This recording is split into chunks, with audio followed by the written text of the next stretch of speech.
Hey, Jay here. We're here to talk to you about a really serious subject, and that is whether to motocross or trail ride. Now, we do both. Unfortunately, really, a lot of people don't do both. So we're going to talk a little bit about those things.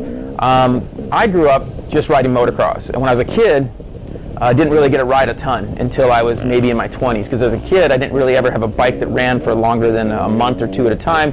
Thing would break, never had money to fix it. Now I do, and have a few bikes to choose from, so I'm able to go riding quite often. Now we're out in California, which presents different, wherever you live is going to be a factor, I think, in what you choose to ride a little bit more or less. For us in California, we have lots of motocross tracks, and for over half the year, it's dry, and trails aren't very good in most of California. You have to go, up to the mountains or out to, say, Utah, out to Colorado, different places to find cool trails to ride in the summertime, where it's actually going to be decent temperatures and not terribly dusty and so forth. So for me, riding motocross is kind of what I grew up doing, through my 20s, 30s, and 40s, and what I've done with my boy growing up. And with kids starting off, motocross provides, at least at the track, like on a peewee track, gives you a good place to teach a kid how to ride. So you're able to go around a peewee track, let's say, where on off-road or trail riding, if you take a kid to an open area, it can be just kind of boring and lame. You're just stuck in a stuck area, and you can't take your kid out onto your big trails because it's kind of can be too gnarly and tough.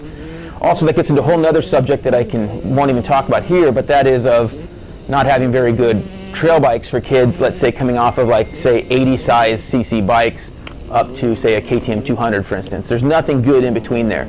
TTR 125s and TTR 230s and so forth. There's these bikes, but there's nothing that really is a good trail bike in between there.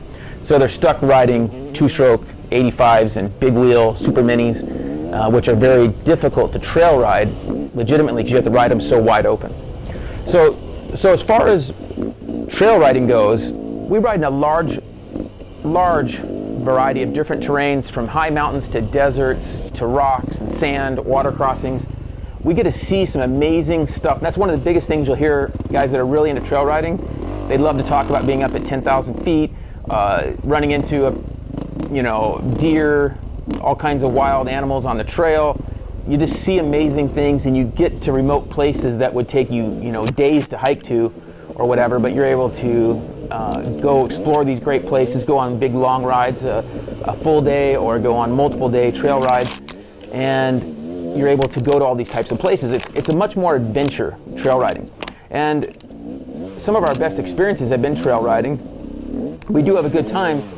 Trail riding for us tends to be, it's more of a, let's say, ordeal, because for us, we have to load up and drive a long distance to go on a good trail ride.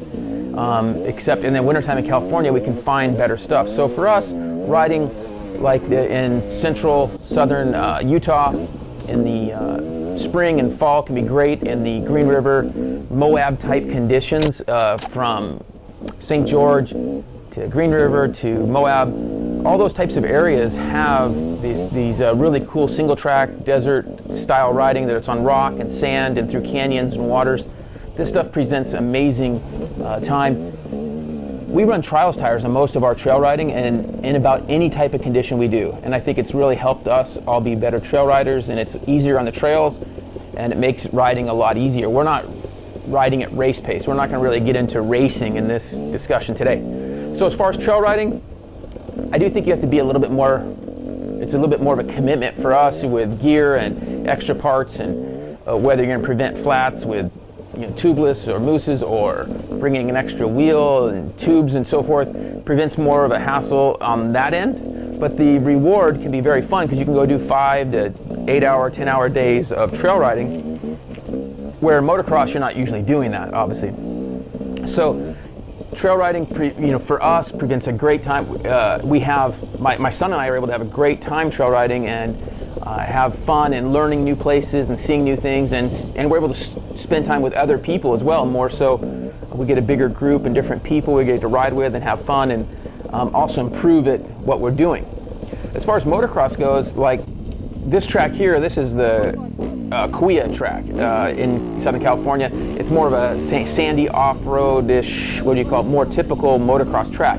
It does have more jumps than I would prefer to have, but it's a great track, overall motocross type track. It is one of those tracks to me that's a lot easier to ride. And they also have a vet track, but the main track is what I can ride, and there's only maybe one triple uphill jump that they'll have in there that I don't do anymore. So motocross presents this area that it all depends on what you have. Guys that they say live in Utah, they don't have a lot of good motocross tracks, in my opinion, that you can choose from in different areas. And a lot of the tracks nowadays are filled with a lot of jumps. In Southern California here, we have our choice of being able to go to a lot of variety of tracks and finding a track that we feel comfortable with. And for us, we have that luxury here in Southern California. If you live in an area that only has one track within an hour, you're kind of stuck making that decision if that's a track you're going to ride, and they're not open as often as you can go trail riding, let's say. So, and if you don't have your buddy with his own property or your own property to have a track, those are some things to look at. But as far as motocross goes, when I really thought about this dilemma, I was like, I still really enjoy riding motocross, and so does my boy. We have a fun time. It's a little bit quicker deal. We go ride on, say, Saturday morning. We're done by noon or 1. We wash bikes. We come in and watch Supercross or motocross on TV. It's a great, fun day for us. Now, motocross is, for us, can be a little bit more of a workout, let's say, because your goal is to ride faster and ride longer. So for us to do a 30-minute moto up to a 45-minute moto and to battle with each other, those are things that we challenge ourselves to do, and to ride a little bit better and to race with guys we kind of race around the track with guys we know our speed. We have that luxury with open tracks out here to be able to do that. So for me, I think motocross is just a great way to work on your skills. And one factor I would like to just remind people of, and this is something that, some people argue with me and say I'm totally wrong, but most guys that ride motocross, grow up riding motocross, can all trail ride very well. Now, most guys that grow up just riding off-road trails and don't ever ride motocross usually can't ride motocross very well when they go. I have guys that are way better trail riders than me, and we get them out to the track and they can't even barely get around the track, and they're not used to mud and ruts and just the different obstacles. They're kind of freaked out. So that's something to consider. So I think it's good for us. We have the luxury of doing both, and I think that's an ideal world. I enjoy doing both, and we have great bikes to do so. I think that another thing to maybe consider is injuries, potential for injuries. The potential for injuries there on any time you get on any bike, whatever conditions. Do you get hurt more in motocross? And for me, yeah, I've probably gotten hurt more riding motocross, but I've ridden motocross way more. I thought about this video because I ride trails in Utah with a lot of buddies who strictly ride trails, and I've gone to a few of the tracks in areas like Utah and different places that don't have a lot of good tracks to choose from. So I kind of thought about which is better. And one of the advantages of trail riding for most people is you can do it a lot easier. You don't have to rely on the track being open.